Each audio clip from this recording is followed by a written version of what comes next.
Good evening, everyone. Welcome. Thank you for joining us tonight. My name is Marisa LaFleur, and on behalf of Harvard Bookstore, I'm so pleased to introduce this event tonight with Askold Melnyczuk, presenting his book, The Man Who Would Not Bow and Other Stories, and GENE KWAK, presenting his novel, Go Home, Ricky, both in conversation with Nina MacLaughglin. Again, thank you for being here tonight.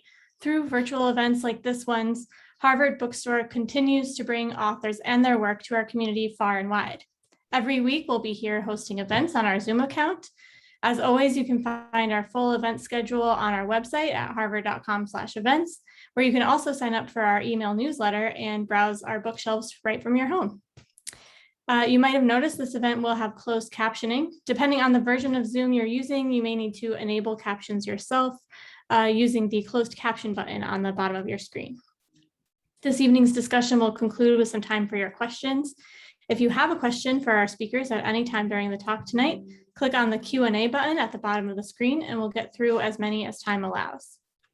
In the chat, I'll be posting a link to purchase The Man Who Would Not Bow and Go Home, Ricky on harvard.com, as well as a link to donate in support of this series and our store. Your purchases and financial contributions make events like tonight's possible and help ensure the future of a landmark independent bookstore. So thank you for showing up and tuning in support of our authors and the incredible staff of booksellers at Harvard Bookstore. We sincerely appreciate your support now and always. And finally, as you've probably experienced in virtual gatherings, technical issues may arise. If they do, we'll do our best to resolve them quickly, and we thank you in advance for your patience and understanding. And now I'm so pleased to introduce tonight's speakers.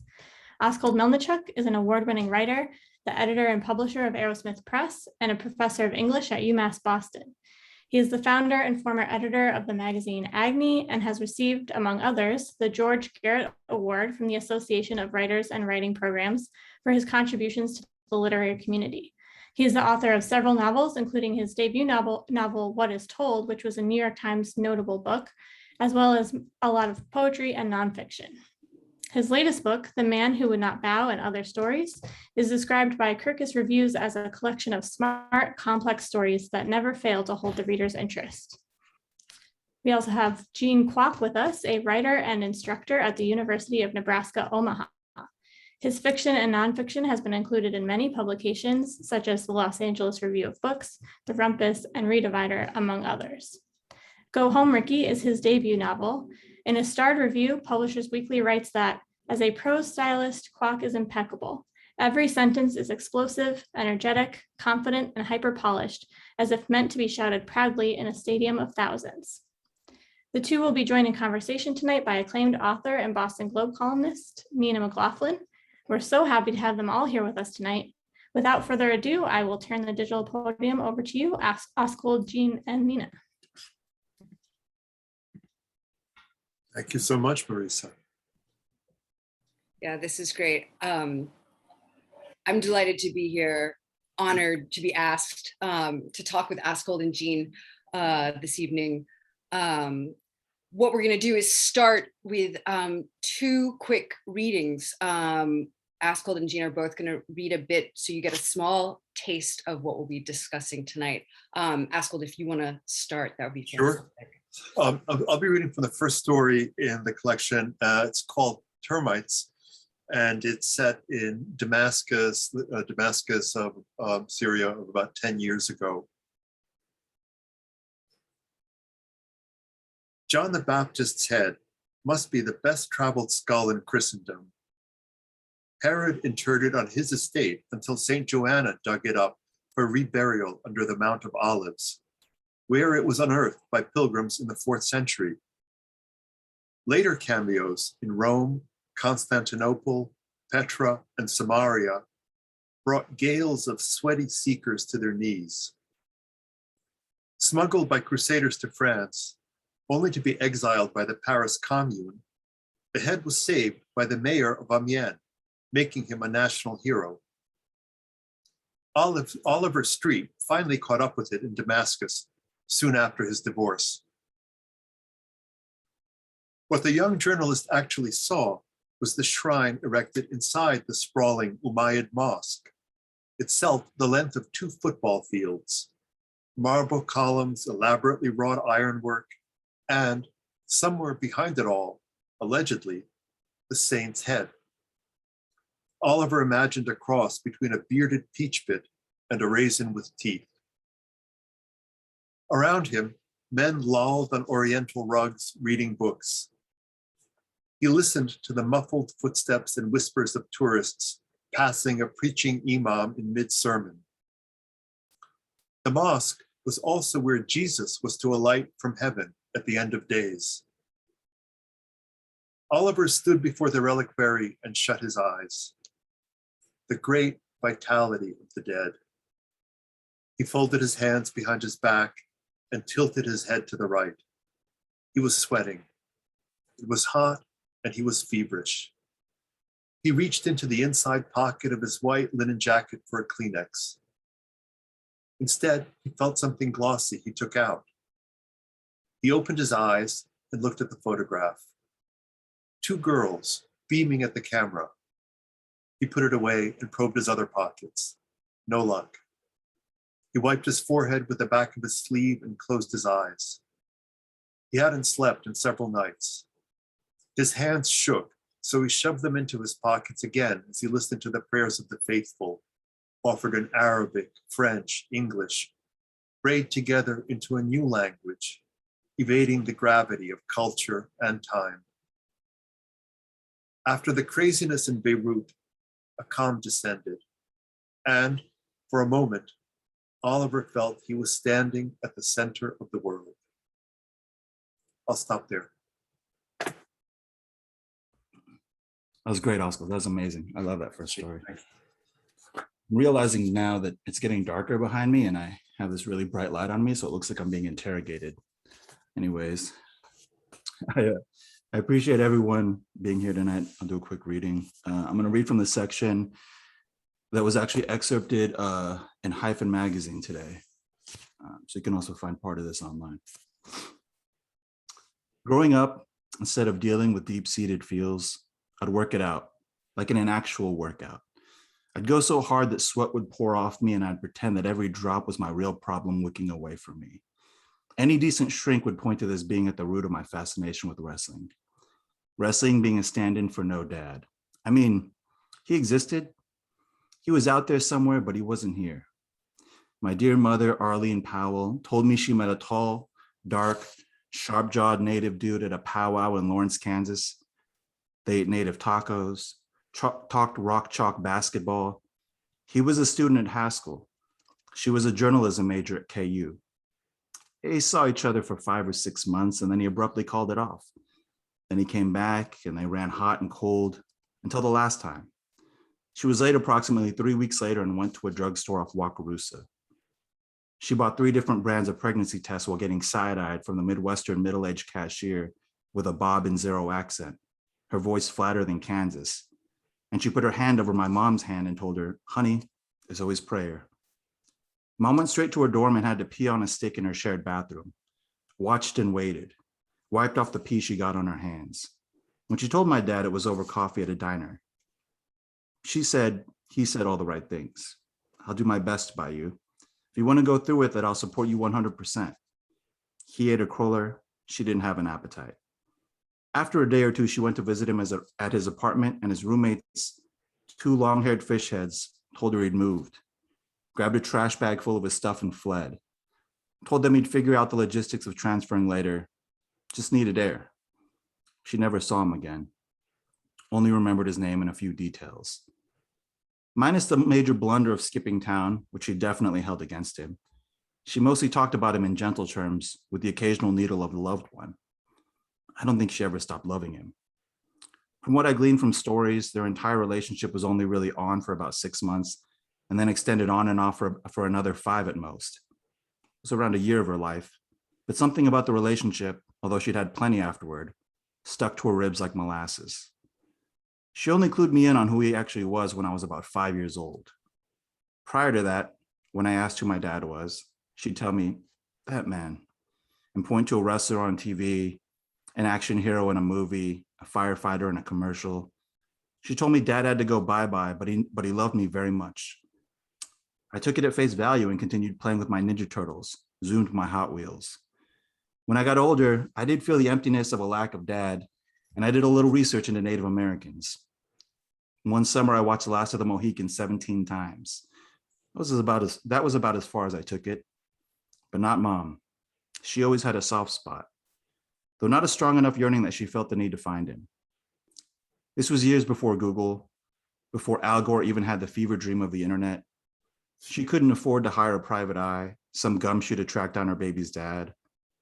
Mom was also a firebrand, a full-fledged feminist in the days they weren't afraid to use the F word, and figured if any man was going to cut ties and run, then she didn't need him in her life anyway. She told me once there are only two things you need to wrangle and break in this life, and a man isn't one of them. I once asked her recently if she'd ever been tempted to look him up, find him now that the finding's easier, and she said no. She said, if I saw a photo of him vacationing with his family in Barbados or flipping burgers on a grill with a Kiss the Cook apron on, I couldn't bear to stand it. I'd probably find out where he lived, grab my .38, drive down to his home, and point the barrel at his smug face. I'd pull the trigger knowing it was empty just to see him squirm. People laughed at that lady astronaut who wore a diaper and drove cross country to stake her claim in a love triangle, but a heart will pump dumb on love. Mom was dad, mom, boss, you name it, all wrapped up in 5 feet, 4 inches of no give. I'll stop there. Love that. Love Great. Yeah. Thank you guys both so much. that. Thank you. I would love to start by talking about bodies, specifically men's bodies. Askold, there's a line in a story that you wrote in this collection, which is sort of a sex-heavy story, and that you asked the question, what is the purpose of embodiment? And Gene, at some point, Ricky says, bodies are bastards. And Askold also too, I mean, there's I believe it is in Termites, the story you started reading from, a journalist goes to the Middle East, and we see him in a weakened state. We see him piss himself with fear. And Ricky, I mean, the whole book is sort of, I think, defined by this real physicality, this athlete who gets badly injured and is in this kind of vulnerable state. So I guess I'd like to turn the question back to you both. What is the purpose of embodiment, and sort of how does the physical, particularly sort of male physicality, play into both of your works? Gene, if you want to start. Sure. Yeah. Thanks, Nina. That's a great question. So much, so much to unpack for sure. I mean, I think obviously if you're so much of the book is about identity and stripping Ricky away from what he thought he knew about himself, even like what others perceive him to be based on his, persona as a wrestler, but even as his persona as a human being. And obviously it's about like, racial identity, all that sort of stuff as well. But I thought if I was gonna start him off by having this major injury, obviously someone who's been an athlete for most of his, from middle school to high school, just been in shape and been athletic, when that would be taken away from him, I think it'd be a real jarring thing. I remember I even had a student years ago who at this community college I was teaching at wrote a whole essay about how, he went to a very, very small high school. I think it was like maybe 75 people in his graduating class. But so he was on like 5 different sports teams for his high school, not like he knew I'm not going to become a professional, but it was so much of his identity as a high schooler. And then he just completely shattered his knee. And so the whole essay was about just him grappling with like, who am I going to be now? Because I've just been wrapped up in this. And so it reminded me of like, yeah. And, even on a personal level, not to get too deep into this, but, being Korean, anybody who's Korean knows, like, it's just part of our culture that when you see someone, and obviously women get it way worse than men, but just we kind of all get it. When you see someone, it's not even necessarily, and I'm not trying to like, give them an out or anything, but like when older folks see you, they're just always like talking about your body. Have you eaten? You look too thin, et cetera, et cetera, et cetera.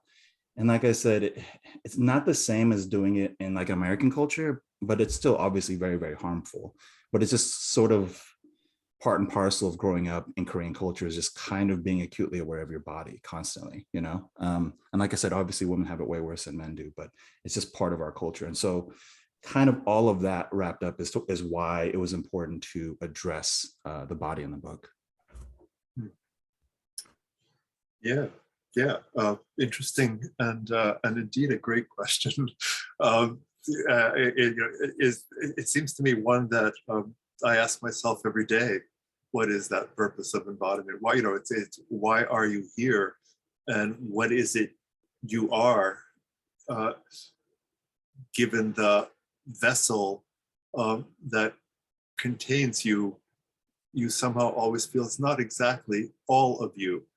And it's such an interesting period for bodies. I think, there's a lot of talk about Black body, right? The body is something we're, in a way, differently aware of today, because there are so many impositions that people make upon the bodies that they see, so much projection that happens there. But I think all of us, men, as well as women, experience that. The female gaze, or the gaze of men at other men, is a strange sensation. And what somebody is seeing is is it ever the way you see yourself? And yet I'm trying to think of what poet wrote that, if we could see ourselves as others see us. There is a kind of recognition that we all long to have. We're also curious about what somebody else makes of the being they encounter when we all meet. So there's that kind of abstract stuff that's happening in thinking about the body. I think all the time. I think that the kinds of burdens of identity that having a male body puts on men are also fraught and complex, and perhaps not as simple as our culture sometimes likes to make them, the cartoon that it can be made of them. So I think there's all of that to think about. There's also, I think, something else that's maybe a little bit more kind of metaphoric and has to do with being a writer. And that is, like, as writers, I think we all live so much in our heads that we actually have to work really hard to remember that we do have bodies. I mean, Nina, surely you, having seems to me deliberately sought out a way to be embodied as somebody who's working very physically with wood as a carpenter, must have had something of the same impulse, must have felt something of that same impulse there. There's the clarity of doing things in the body. I, a few years ago, took up boxing. I mean, my God, in my 50s, what the hell was I thinking? And just recently in my 60s, I had my first sort of sparring experience, and it's fabulous. I must say, it's really wonderful when you adjust your body, when you are all the sort of language, all the abstractions, and all the sort of stuff that comes in to analyze and describe and define in kind of social terms goes away when you're having to duck a fist, and the moment is very clear.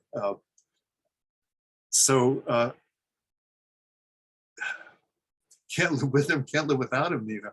I don't know that there's more light that I can shed on the kind of large question, but if you want to make it more specific, we can go there.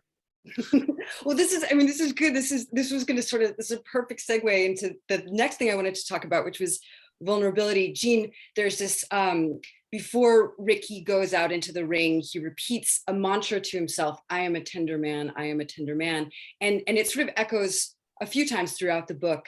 And it was striking to me because it's not like I'm a warrior, it's just like, I am this tender, fragile being. And there's also this tension within him, it seemed to me, between sort of joking and being tough and laughing things off and sarcasm, and this urge to, I'm going to get the quote right here, to come from the straightforward nature of saying what's in your heart. And there seemed to be that sort of ongoing tension between those two forces. And I feel like in some ways that's also as a writer, that's sort of like attention too, you know, I mean, I think that when the writing is real, it's coming from that straightforward place. And I guess I would be curious if you both talk about that tension, both either within your characters or within your own selves as writers. Askold, do you want to go first, or? Sure. So the tension again is between head, heart, and body, right? So it's a kind of a three-way conversation. I think that as writers, once more, because we live so much in our heads, because we're so much creatures of language, we live in this kind of liminal zone of words and possibilities and capacities. And then there, it's in a lot of ways quite easy to get very aggressive and to want to push at ideas without quite recognizing that on the other receiving end are humans. I mean, I think it's that kind of, it's the mind-body split that has created this kind of complicated, in many ways awful culture inside which we live. And the mediator between those two is indeed the heart. And that to learn to trust that heart, to learn to, actually there's a wonderful quote in a line of Confucius, as Rapound delivered it in the Analects, to listen, the wise person listens to the tones given off by the heart. To be able to tune into that and to recognize that it has a language of its own, that somehow all the rest of our words are attempts to try to give shape and body to. And its wisdom is different from the wisdom of the stuff that's happening just up in the head. And it seems to me that conventionally, traditionally, that is what, that is where men have lived too much, rather in the head than in the body. Yeah, that's a great answer. With regard to the character, I think a lot of it's just, as a wrestler, you have to put forth this persona, right? And it's, you have to go in as if you're like the fiercest person that's ever lived on the planet, right? Like in a wrestling context. But obviously Ricky, like that's part of his character, is that he's acknowledging like, this isn't really who I am on a day-to-day basis. Like, obviously I don't go to the store like this. I don't wake up out of bed like this. And so, but I think part of it, and even listening to what Askold was talking about, was, as a writer and as writers who instruct, I've been teaching now for maybe about 11 years, I guess, with grad school. And one thing that I've continued to learn is that, yeah, we do have expertise in our field, but students are so much more appreciative when you can acknowledge your own vulnerability as an instructor as well, I remember, I think the first semester when we switched, to this online remote learning, so many students were having troubles. And I was teaching, these composition classes. And at the end of the semester, I was just like, hey, look, I think I said something as simple as like, none of us are our best selves right now. We're in a once in a lifetime pandemic. So give yourselves a break. I'm not my best self. I'm not doing my best teaching. You're not doing your best as a student. And that's totally okay. And for some reason, students just like, they were almost just like, thank you, Gene. Thank you for giving us that, like, ability to release that pressure of pretending like we all have it together. I think a lot of times the way that we work in our society, it's like we have to protect, the fake it till you make it. We have to always be putting on this front of being like an expert or absolutely knowing what you're doing at all times, because we almost don't want to show any kind of weakness in any sense, right? In any capacity. And I just think that that's such a incredibly flawed way to live, right? And I think especially as instructors, we're all kind of, even if we are experts at certain things, we're all kind of bumbling around at times, And I think if the better to acknowledge that, like the better it is for all of us, right? I don't know if that answers your question, Nina, but well, yeah, but what were you saying? well, if I can just pick up on that, the extreme, the parody of the invulnerable man, right, was our last president. Somebody who was never wrong, somebody who would show no weakness, somebody who would risk the lives of hundreds of thousands of people rather than suggest that he was human. Yeah, totally. Right. Even like almost, not obviously to like a farcical extent, like you were talking about, showing that he was not wrong when everyone was like, dude, you're totally wrong. Yeah. And this idea of showing vulnerability, this sort of, that's another way of instructing or teaching. And I think one of the things too that is sort of present in both of these projects is this sort of repeated ideas of what we inherit. Jean, in your book, Ricky is sort of on this quest to find his father. And Askold, I feel like there's throughout the stories, which are sort of very subtly and beautifully webbed together, there's sort of very subtle overlap. There's a sense that the dead are with us and history is with us and it's in our blood. And I guess I would be curious to hear from both of you about how the sort of the past plays in, how blood plays in. There's a beautiful line, Jean, that you have a character named Gray Cloud says to Ricky, it's not about blood, it's about culture and community. And so, yeah, I guess that how that sort of inheritance, both trauma, blood, all this sort of plays into what you're up to. Yeah, Jean, go. There's so much there. I'm also, I love how it works in your book as well, Scott. I was actually thinking about that last night too in the stories. But yeah, and how blood and inheritance work. A lot of the book is obviously about Ricky going on a search for his father because he believes that it plays into who he is as a human being, but as a wrestler. And a lot of, people have been asking, like, why did you want to write him as being part Native American? And, that it's like a complicated answer. A lot of it has to do with the fact that, especially through the Midwest, I think there was a statistic that I read where like in 2010, in the 2010 census, there was something like 800,000 approximately self-identified members of the Cherokee Nation.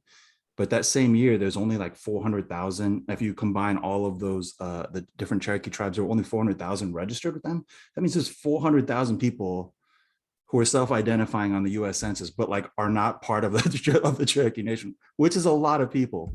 And so it's just like, I think it's very much a part of Midwestern, especially like white Midwesterners who, even someone like Elizabeth Warren, right? Like you hear the stories and then you just kind of go with it. And so that's like obviously very, very complicated. And I kind of wanted to unpack, like, what does that even mean? And then once you find out what's at the root of that, then what does that mean for you? What should you do about it?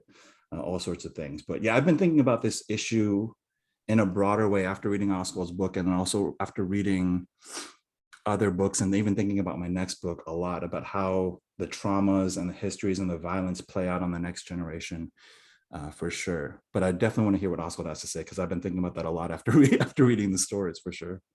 Well, but it's so interesting, Jean, and if I can just ask further about that, because I thought that it was a very bold move for you to make him a Native American and not to also to go into your own particulars of your own sort of inheritance. And that because in a way you enlarge the scope of the question of identity. To what degree are we burdened by what our bodies have inherited? And to what degree is this kind of question larger and more universal? And it's something that I've wrestled with, kind of an approach maybe by, well, for years as a writer, I avoided touching on the particular history and the particular inheritance that my name is always reminding me of. And it's perhaps having that a name that reminds you of and kind of puts you in alignment with certain kinds of histories. And then when I finally began to claim it and recognize it and write into it, I discovered a whole area of experience that I had avoided and not known anything about. And whenever you kind of come on something new, it becomes, when you've avoided it for 10 years, as I did, all my characters for the first 10 years of my writing life were named K or A, M, nothing definitive, because I wanted universality. And then, begin to discover the universality in the particular. And then there are also the elements of the particular that distinguish one tribe's story from another. And so my particular sort of inheritance was Ukrainian. My parents were Ukrainian refugees. They spent 5 years in a refugee camp before coming to this country, and they were expecting to go back to the old country as soon as the Soviet Union collapsed.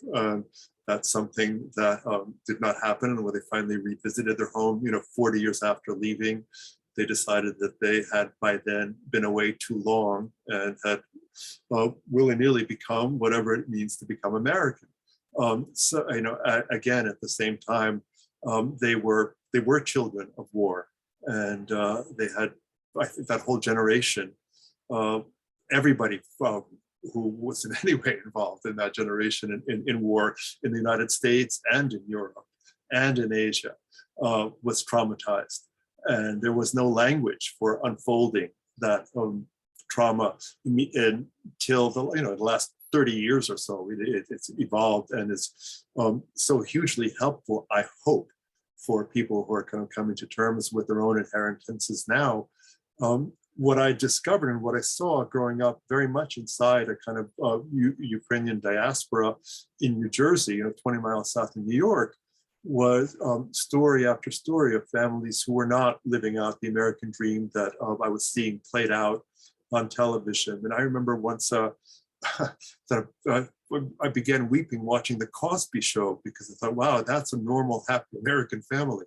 And that's not sort of what I'm, of course, now we know what a happy, normal American family that was. And so we see again the facade and the projection, the idealization of what Ta-Nehisi Coates calls the dreamers, caught up in, this kind of elaborate and insane fiction of what a good life in this country can and should be. You have all these sort of people coming in from elsewhere, hoping to tap into that dream, and then discovering that they're frustrated because the dream and the deal, the reality and the dream, are so very different. But I think that thinking about this question is something I have done a fair amount in several books.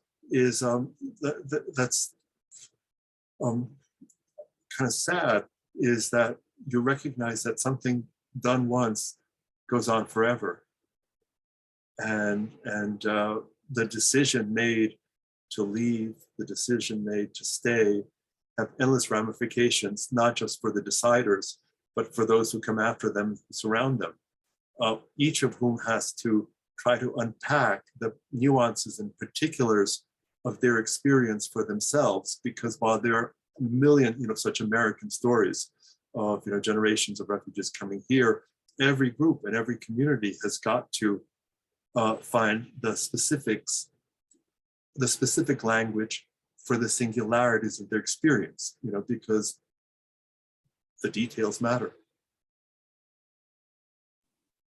Yeah, absolutely. I want to pause for a second and remind people, if they do have questions, you can post them in the Q&A box, and we'll get to those in a little while. There's still a few things I would like to talk to you guys about. Askold, recently you wrote an essay about relatability, relatable characters. And you sort of made an argument sort of why sort of unappealing or unrelatable characters appeal to you as a writer and a reader. I'm thinking right now of the story. There's a story in this collection about two cousins who meet after years of not seeing each other and end up in an intimate situation. And Gene in Go Home Ricky, there's moments where, Ricky's so likable and you cannot help but root for him. But there are moments where there are, he offers a kid, for example, this video game console and then kicks it across the room. There are moments where it's, these sort of a jerk move. I don't know, to my mind as both a reader and someone who writes, you know, like the unrelatable characters. I mean, it's sort of pulling the sheets back on our own, all of our own weaknesses, viciousness, fears, cruelty. And I guess I wonder, how aware of that are you when you're working? Is it a deliberate choice to say like, okay, now I'm going to make this person unrelatable for these reasons, or does it sort of come more naturally or unconsciously? Yeah, yeah. Gene, do you want to go or do? Sure, I can go real quick. Yeah, that's a great question, Nina. I don't think about it as deliberately as like, oh, this is a moment where I have to make him unlikable. I just try to make a complicated, very, very flawed character and then throw different hurdles in this particular character's way, at least just for this particular book. And I was throwing these different hurdles in his way, in Ricky's way, and just trying to let him go on the page and see what would happen. And, you know, there are drafts where like he does even more bonkers things. And I'm like, okay, that's too much. And then I got to pull back. I mean, originally, to be honest with you, the intro that I wrote, which I spent, like many of us, sometimes we just craft those first 20 pages over and over again. So I like crafted the hell out of these first like 15 pages or whatever. And it's the thing that got me into like, you know, I went to the Yale Writers Workshop and I went to Tin House like off of this thing. And so I was like, oh, this must mean that it's got some legs to it or whatever. And people like were loving the introduction. And then I would sit in workshop and there were one or two people were like, yeah, I don't know. It's really hard to, because like from the beginning, to be honest with you, the original thing, although like well crafted, was Ricky like in the ring and a kid is like going up to him for an autograph, I think is what happened. And he just shoves the kid out of the way, like in 2 seconds. And there's like a comedic, almost pratfalliness to it. But some people were just like, yeah, it seems really mean. And I don't know if I can get into it beyond that. And I was like, that's a fair assessment. Like, do I want to be the first thing, their first information about this character to be that? And I thought, I don't know. I don't know if that's the first introduction that I want him, even though, like I said, I liked the prose and et cetera. So I actually just sat in a dorm room at one of the conferences and just like rewrote the intro, even though like I'd crafted it and I'd crafted it for like months. I just like rewrote the thing in one flourish. And that's like essentially what the intro to Ricky is now. Because I wanted to make at least the sort of opening gambit just hit a different tone. And so, yeah, I think for me, it's more just about trying to create this flawed character and just seeing what pathways he's going to go down. So that's so interesting, Gene, because in a way, you know, I would say that I'd be tempted to stick with that opening scene and try to understand why that was what the guy did, because that seems to me that's what gets me going. I don't think that I try deliberately to create flawed characters. They seem to come all too naturally, Nina. I don't know. You know, T.S. Eliot once said that we are cursed or cursed or blessed by the creatures of our imagination. And you know, who inhabits us is perhaps already predetermined. It's too late to cop out now. So you know, it's also where stories lie. Because you know, every action, every gesture, no matter how grotesque, has a kind of prior action and prior gesture. And one of the things that I was trying to get at, and that in that essay in LitHub on relatability, and my students just heard me go on a rant about how I hate that word, and I claimed, and I hope that it's that you all also hate it too, because I said all writers hate that word. It's because it's suggests that what we're looking for is a mirror, and I don't think that literature wants to be merely a mirror. I mean, it's like a mirror and a window. It's like two things that, you know, it's like seeing a reflection in a window, but you're looking out at something else, and so you're not just looking back at yourself. I mean, I read to get away from myself, among other things, in order to be with people who are very, you know, entirely unlike me. That's what gets me excited about reading. It feels like I annex whole universes when I enter into other people's experiences and zones. It's enough, you know, that I have to be with myself, you know, not that I have to read it. But, you know, so when I enter into another character story, what I'm interested in is how, you know, because nothing human is alien to me. It's a kind of quote that I use in that piece. What part of this most awful of actions can I kind of understand, where did that come from?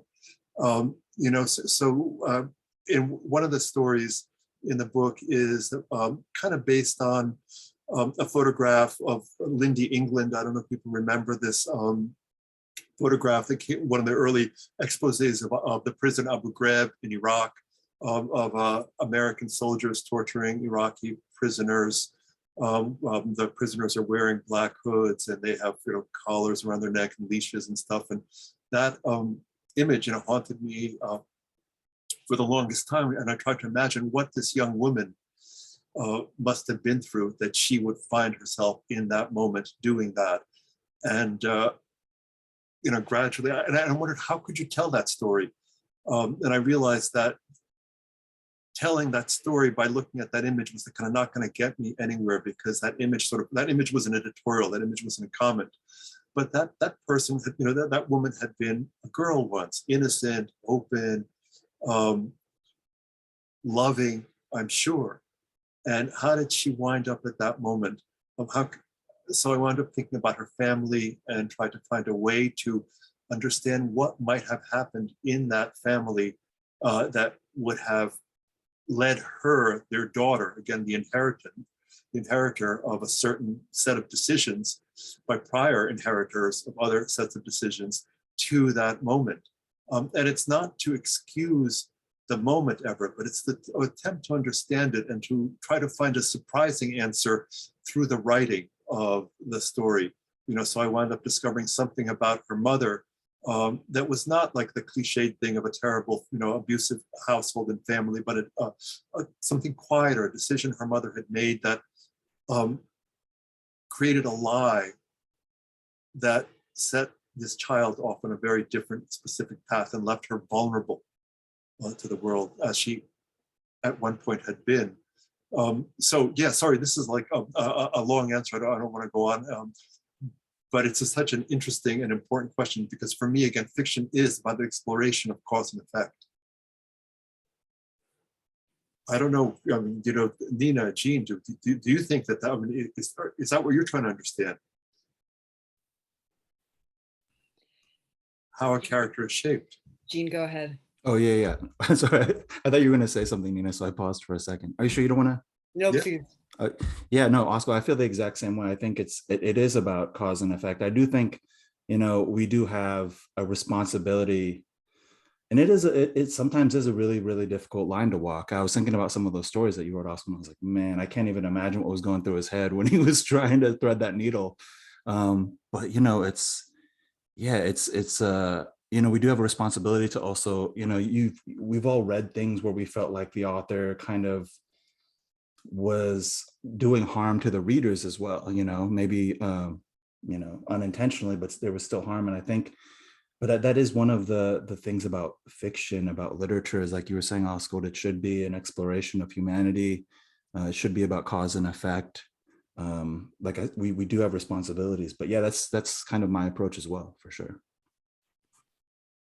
Yeah, I think for me, in some ways the same. You mentioned imagination, Askold, and I think that to me is sort of, when you're really in there, kind of digging around in that murk and sort of pulling out what's there.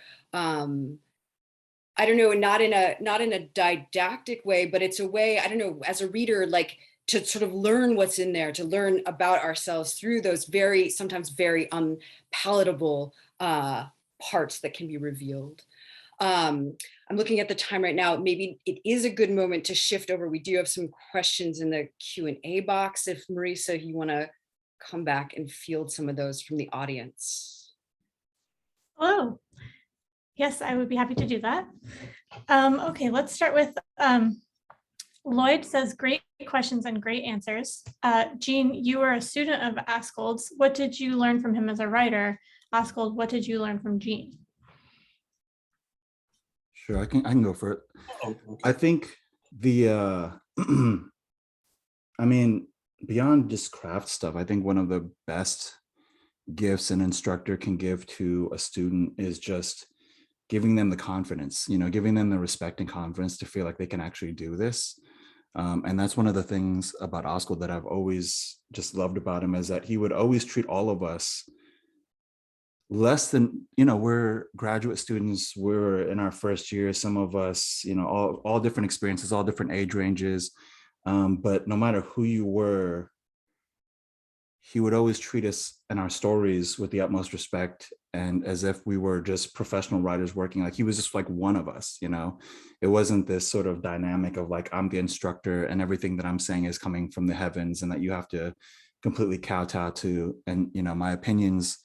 And so that was just hugely, you know, I think especially for any writers, you know, to not go too much into my biography because it would take too long, but you know, I wasn't one of those kids who like grew up writing. I didn't know I wanted to be a writer until I was like 23. You know, I like was involved in some terrible things when I was younger. I was involved in gangs and I was just doing some bad things. I wasn't focused at school. And I had a couple of people, instructors when I was an undergrad who took me under their wing and really sort of helped me out. And then when I got to graduate school, you know, I didn't know what I was doing. I'd barely, even before when I got to UMass, I'd barely even written that many stories. I loved reading and I'd written a couple of things, but you just walk into that room and all of us are like, we feel like phonies, you know?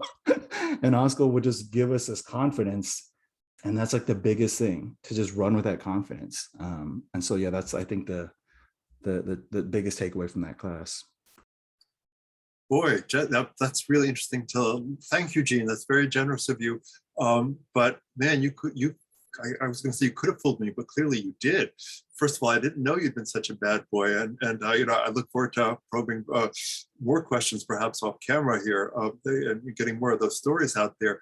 But when I say you could have fooled me, it's because you know, you were perhaps the best Red student I've ever worked with, and your love for prose and the music of language was so pronounced and so articulate, and it's so evident in this wonderful novel. You know, really, the what others have said, you know, they've said truly, every sentence sings, and that was something that, you know, in all of your stories you were aiming for, and that to me is kind of key. That for me is kind of what distinguishes the stories that are maybe good stories and stories that to me are deeply meaningful and kind of really touch me. It's when I feel that there's been that extra work done with that language, because that extra work is where the heart comes in, right? And you know, it's where the things kind of go down vertical and deep. And then you love such unlikely characters like the wonderful short story writer and novelist Barry Hannah, who not that many people were reading in that moment. And it's Barry, for those who may not know his work, is I think one of the kind of great stylists, American stylists of his generation. And you know, his sentences can just leave your head spinning and your heart aflutter. And you, in your work, reminded me of somebody who paid that much attention to sentences. As far as feeling like a phony, man, I mean, I feel like that every day until I kind of can sit down and begin to forget this sort of self-critical, this evaluative part of oneself, and begin to enter into the work and into the story. I mean, that's what keeps you working, right? Is to stop that critical voice that says, "Who the hell are you? You know, why are you here? Why are you embodied?" You know, so I think that's a burden that so many writers I know always feel, no matter when. So it was very easy for me to regard you as a peer, because you were. You know, I think that with every story, every book, you know, is a first book, is a first story, and there's a certain kind of hope that you have after this first book is out there. You say, okay, you know, it took me 100 years, but I did it once, so maybe I can do it a second time. There's maybe that, but that's about it, because everything presents a new challenge. And are you up to it? Or are you kind of worn down, or have you shot it? You know, is there anything left? Those are all sorts of I think, again, for me, constant responses. I don't know, Nina, do you feel forever confident and ready in your identity? No, no, I mean, You. absolutely not. Ebbs and flows, I think, as is natural. I love this idea of each time sitting down being the first time. That feels true. The new challenge of every project, that feels very, very accurate to me.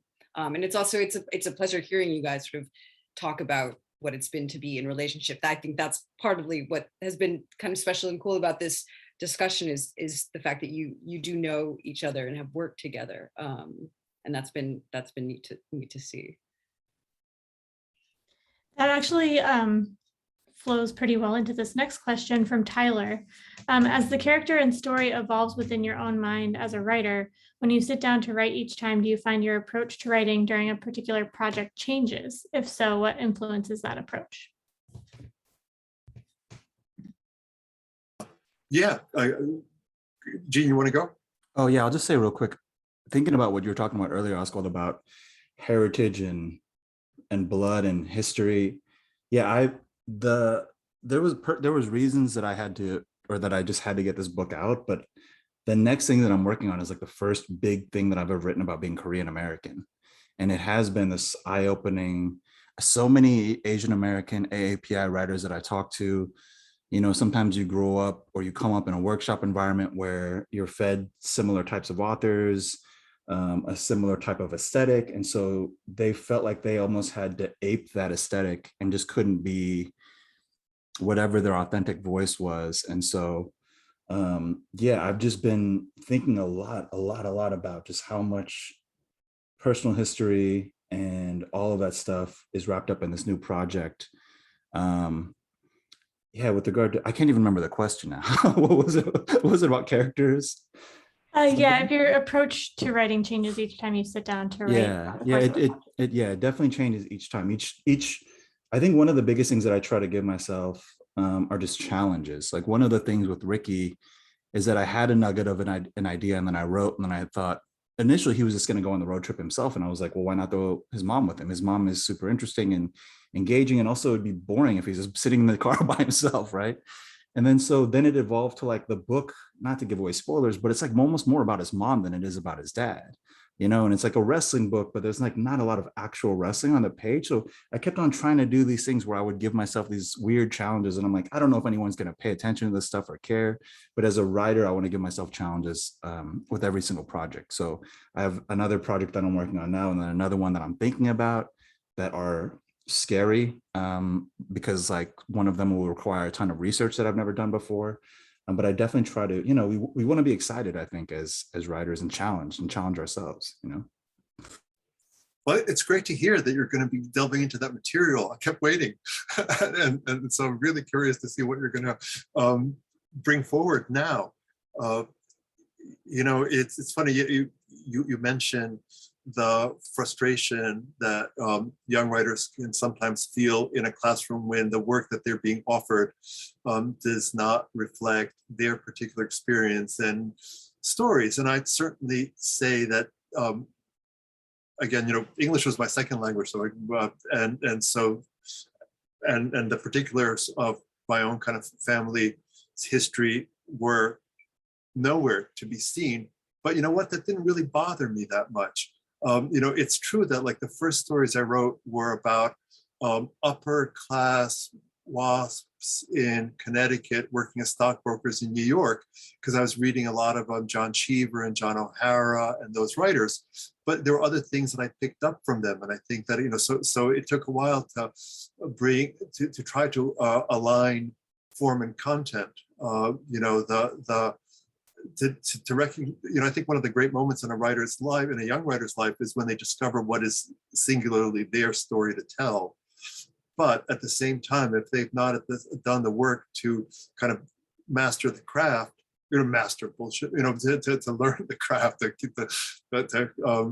get somewhere with it, so they can begin to find language for those stories and experiences, then, you know, so I was so glad that I immersed in writers like Cheever and Marquez and Virginia Woolf, whose stories could not have been further from my own kind of experience, precisely because, you know, and look at, you know, your immersion in the literature you read, it gave you that love for sentences and language that, again, created the tool that will now allow you to kind of just blow us away with the way you're going to unfold these histories in your next book.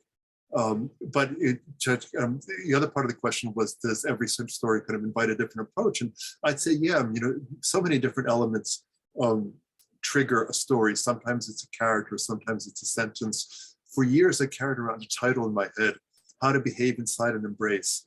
And it took me, 2 years to find the story for that title, but I swear I wrote the story to fit the title. And a story like Embodiment kind of came out of that nagging question, like, what is the meaning of embodiment? How do you begin to answer that? Well, you kind of get into sex and the body, and it's very sort of most obvious kind of conjunction. And yeah, sometimes a sentence, sometimes a character, sometimes just like this gnawing dissatisfaction with not trying to be working on a story, kind of get you going, and you just start writing some sentences and then figure out what brought you there in the first place, or not, and move on to the next moment, hoping that something inspires. So yeah, a great many ways to begin, but the important thing is to begin. Great. Okay, I think we have time for one more quick question. Jamie says, another Askold student happily here. Great to hear from you both. My question, when does a dialect between two characters become too much? What ratios of dialogue versus action do you shoot for? Ooh, tricky, because it's sort of, I'd have to say, perhaps quite unhelpfully, that there is no right answer for that, right? I mean, somebody like Henry Green writes novels that are all, almost all dialogue, or thinking of William Gaddis's J.R., which is, almost all dialogue and nothing else. And so I guess the question is, how good is the dialogue? Can you kind of keep it up for pages and pages? If you can, I mean, fabulous. On the other hand, it's also a question about pacing. And there is that kind of desire for most of us in most cases to be able to both see, the character and kind of glimpse the setting and then hear them speak. And you're trying to satisfy all those needs that readers have in most stories. But once more, I would never want to say that you can't have a story that's all dialogue, or you can't have a story that has no dialogue in it, because I can think of counters to both of those cases. I don't know, Gene, do you have a more helpful answer? No, I think that's a great answer, Askold. There was some part of the question that had to do with dialect, though, that I was trying to suss out. Something about dialect and the balance. I think the one thing that I would just speak to about that real quick is that it can be a tricky thing, especially if you're trying to write in a dialect that you're not familiar with. You definitely, you might want to do quite a bit of research. I think that the number one thing about writing in a dialect is that there's so much stuff you can do with, like, even syntax. Sometimes people kind of fall on this, if they're trying to write like a Southern dialect or something, they'll be dropping G's, and it can be a lot, a little goes a long way.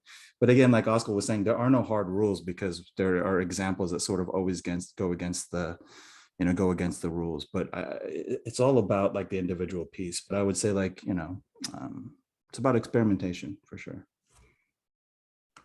Great. Well, thank you all so much for being here with us tonight. I think we'll wrap it up there. Thank you very much. And thank you. I just want to say thank you very much to the Harvard Bookstore for inviting us, to you, Marisa, to Jeff Marison, and everybody behind the scenes. Nina, thank you so much for being game to do this. It's wonderful to, as I said, at last meet you and talk to you. And Gene, what a pleasure to reconnect, even virtually. So yeah, it's great. Thank you. I just want to say something real quick. I'm sure many of us have heard the news that the Believer magazine is unfortunately going to be folding, which is heartbreaking. And so it just made me think, especially because there's like 70 some people here, which is amazing, because I know people just don't go to Zoom things anymore. They're all getting burnt out. So I appreciate everyone who's here, but please support your local indie magazines, local indie presses like Aerosmith, independent bookstores like Harvard Bookstore, these are like the lifeblood of literature. So thanks everyone for showing up. Yeah. Yes, thank you all so much again for being here and spending your evening with us. As I mentioned, I put a link in the chat to purchase both books from Harvard Bookstore, and I will put that in the chat again right now. Sorry. And yeah, thank you again for joining us. Thank you to all of our speakers for being here. And on behalf of Harvard Bookstore, keep reading and have a great night. Thank you.